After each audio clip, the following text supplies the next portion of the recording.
Matitiyak ni Mr. Peps na mataba to. Magpustahan pa tayo. Si Mr. Peps ay sobrang tagal niya nang nagtitinda kaya naging kabisado niya na yung isda kung mataba man o payat siya. Ang sekreto nga pala nito kung mataba siya o hindi. Unang-una yung hipo ng tiyan niya. Sobrang kapal niya. Yung asang niya ay nakatikom din pala. At yung dulo ng buntot nito ay pwede mo siyang baliin kung malutong o hindi.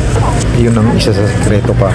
Patuloy-tuloy ko munang nilinis siya at titingnan na nga natin kung mataba siya o hindi. Ayan na nga, hindi nagsisinungaling si Mr. Peps. Ubod nga ng taba siya. Sabaw pa lang niya, ulam na. Ito na nga, ubod siya ng taba. Kaya matitiyak ni Mr. Peps. Napakasarap ng sabaw pa lang niya.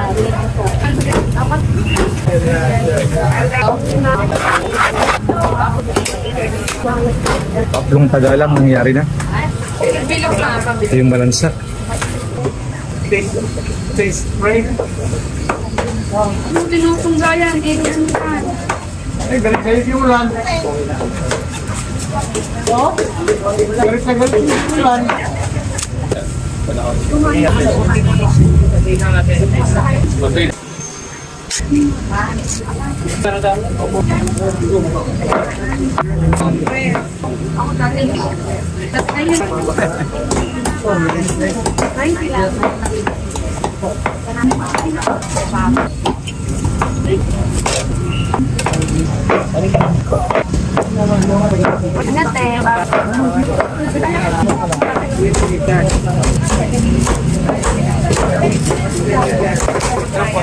Natapos ko na nga siyang mataga-taga na. Ito na nga yung lahat ng display natin na at binigyan mo ng dekorasyon na. Muli maraming salamat nga para sa inyong lahat na hindi kayo nagsasawa sa aking video. Na walang pumilit kanina man sa inyo para panoorin yung aking video. Maraming salamat sa inyong lahat. Pagpalain sana tayo ng buong may kapal sa ating mga ginagawa at magagawa pa sa buhay. Bye-bye. Ingat po tayong lahat. Sariwa talaga siya.